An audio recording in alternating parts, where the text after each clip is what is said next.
నేడు తెలంగాణ అసెంబ్లీలో బడ్జెట్పై చర్చ జరగనుంది. అసెంబ్లీలో 2 బిల్లులు ప్రభుత్వం ప్రవేశపెట్టనుంది. వైద్య విధాన పరిషత్ రద్దు బిల్లుతో పాటుగా బ్యావరేజెస్ నివేదిక పెట్టనుంది.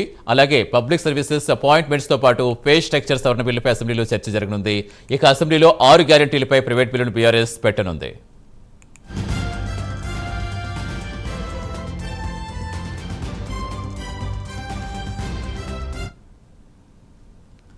ఇక అసెంబ్లీ బడ్జెట్ సమస్యలకు సంబంధించి పూర్తి సమాచారం ఇచ్చేందుకు మా కరెస్పాండెంట్ చందు లైవ్లో జరుగుతున్నారు. చందు, ఇప్పటికే బడ్జెట్పై ఎలాంటి విమర్శలు చేస్తున్న ప్రతిపక్షాలు చూస్తూనే వచ్చాం. ఇక అసెంబ్లీలో ఏ విధంగా ఉండబోతోంది, ఏ విధంగా సన్నద్ధమవుతున్నాయి?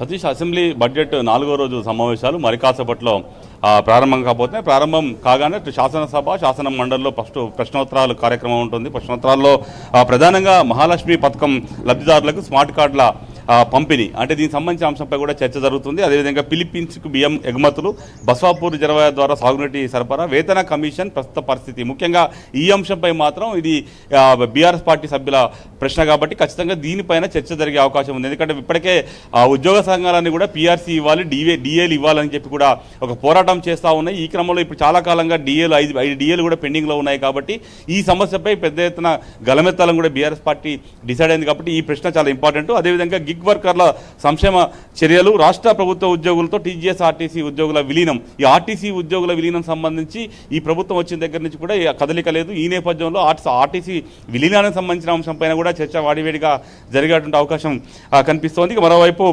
రాష్ట్రంలో యూరియా కొరతపై కూడా ఇప్పటికే బీఆర్ఎస్ పార్టీ పెద్ద ఎత్తున విమర్శలు కూడా చేస్తూ ఉంది. ముఖ్యంగా చూసినట్టయితే ప్రభుత్వం ఒక యాప్ను తీసుకొచ్చింది, యాప్ ద్వారా యూరియా సరఫరా చేస్తూ ఉంది. కానీ యాప్ సామాన్యులకు అర్థం కానటువంటి పరిస్థితి ఉందని చెప్పి కూడా అటు ప్రతిపక్షాలన్నీ కూడా చెప్తా ఉన్నాయి. ఈ క్రమంలో యూరియా కొరత సంబంధించిన అంశంపైన కూడా కొద్దిగా హాట్గా డిస్కషన్ జరిగే అవకాశం కనిపిస్తుంది. రాష్ట్రంలో భూ రికార్డుల డిజిటలైజేషన్, దీనికి సంబంధించిన ప్రశ్న కూడా ఉంది. కానీ ఇది చివరి ప్రశ్న కాబట్టి అంతవరకు వచ్చే అవకాశం అయితే లేదు. మరోవైపు ప్రభుత్వ హాస్పిటల్కి సంబంధించి ప్రైవేట్ మెడికల్ షాపుల ఏర్పాటు, మహిళలకు స్వయం సహాయక సంఘాలకు వడ్డీ లేని రుణాల అంశంపై శాసన మండలిలో కూడా చర్చ జరగబోతుంది. దీంతో పాటు రాష్ట్రంలో కొత్త పరిశ్రమల స్థాపన, అదేవిధంగా ఐటీ ఉద్యోగాల కల్పనతో పాటు మరికొన్ని ప్రశ్నలు కూడా శాసన మండలిలో చర్చకు రాబోతున్నాయి. మరోవైపు తెలంగాణ బెవరేజ్ కార్పొరేషన్ లిమిటెడ్ వార్షిక నివేదికను సభలో మంత్రి జూపల్లి కృష్ణారావు కూడా ప్రవేశపెడతారు. అదేవిధంగా శాసనసభలో 2 బిల్లులను కూడా ప్రవేశపెట్టబోతున్నారు. ముఖ్యంగా 2026 తెలంగాణ వైద్య విధాన పరిషత్ రద్దు బిల్లును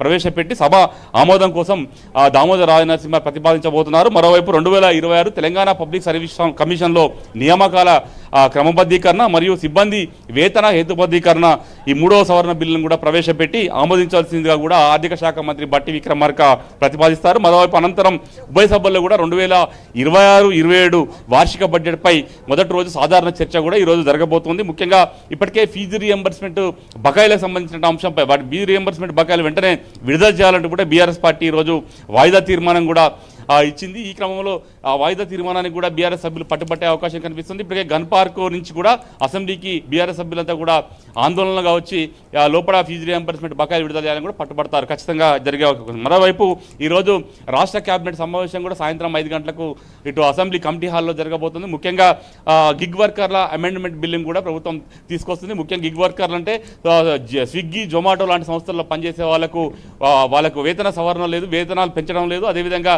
వాళ్ళకంటూ ఒక సంక్షేమ బోర్డు కూడా లేదు. ఈ నేపథ్యంలో ప్రభుత్వం కూడా వాటి సంక్షేమ బోర్డు ఏర్పాటు చేయాలని భావిస్తుంది. వాళ్ళ సమస్యలను పరిష్కరించాలని భావిస్తున్న క్రమంలో దీనికి సంబంధించినటువంటి బిల్లును కూడా తీసుకొస్తున్నారు. మరోవైపు తల్లిదండ్రులను సరిగా చూడని ఉద్యోగుల జీతాల్లో కోత సంబంధించినటువంటి బిల్లును కూడా తీసుకొచ్చే అవకాశం ఉంది. ఎందుకంటే ప్రభుత్వ ఉద్యోగులకు సంబంధించినటువంటి వాళ్ళ తల్లిదండ్రులను పట్టించుకోకపోతే మాత్రం ఖచ్చితంగా ఉద్యోగాల కోత విధించాలని కూడా ప్రభుత్వం భావిస్తుంది. ఈ క్రమంలో దీనిపైన కూడా ఈ కేబినెట్ సమావేశంలో కూడా చర్చించబోతున్నారు. మరోవైపు ఏదైతే హేట్ స్పీచ్, దీనికి సంబంధించిన బిల్లును కూడా తేవాలనుకుంటున్నారు. ఎందుకంటే ముఖ్యంగా చాలా మంది రాజకీయ నాయకులు కావచ్చు, ప్రతి ఒక్కరు ఈ మత విద్వేషాలు రెచ్చగొట్టేటువంటి ఒక స్పీచ్ను కూడా ఇస్తుంటారు. ఈ క్రమంలో అట్లాంటి విద్వేషాలు రెచ్చగొట్టే స్పీచ్లను రద్దు చేయాలి, ఖచ్చితంగా వాటిపై చర్యలు ఉండాలంటే ఖచ్చితంగా దీనికి సంబంధించిన బిల్లును తీసుకురావాలని కూడా ప్రభుత్వం భావిస్తూ ఉంది. ఈ క్రమంలో దీనిపైన కూడా ఈరోజు క్యాబినెట్లో చర్చ జరగబోతుంది. మరోవైపు డిజిటల్ మీడియా నియంత్రణ సంబంధించినటువంటి బిల్లును కూడా తేపోతుంది. ముఖ్యంగా డిజిటల్ మీడియా ప్లాట్ఫామ్ అంటే సోషల్ మీడియా, ముఖ్యంగా ఇన్స్టాగ్రామ్ కావచ్చు, అదేవిధంగా ఫేస్బుక్ కావచ్చు, ఇలాంటి వాటిలో పిల్లలు అంటే 16 సంవత్సరాల లోపు పిల్లలంతా కూడా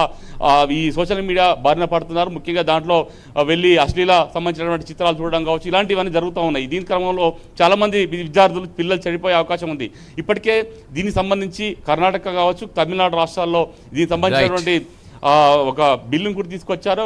ఈ క్రమంలో తెలంగాణలో కూడా దీన్ని తీసుకురావాలనుకుంటారు. ఈ క్రమంలో వీటన్నిటిపైన కూడా ఈరోజు చర్చించే అవకాశం కనిపిస్తుంది. ముఖ్య క్యాబినెట్లో ఈ అంశాలపై సాయంత్రం 5 గంటలకు చర్చిస్తారు. ముఖ్యంగా సాయంత్రం అసెంబ్లీ కమిటీ హాల్లో దీనికి సంబంధించి మధ్యవర్గం సంబంధించినటువంటి సమావేశం అయితే జరుగుతుంది. Satish, thank you Chandu.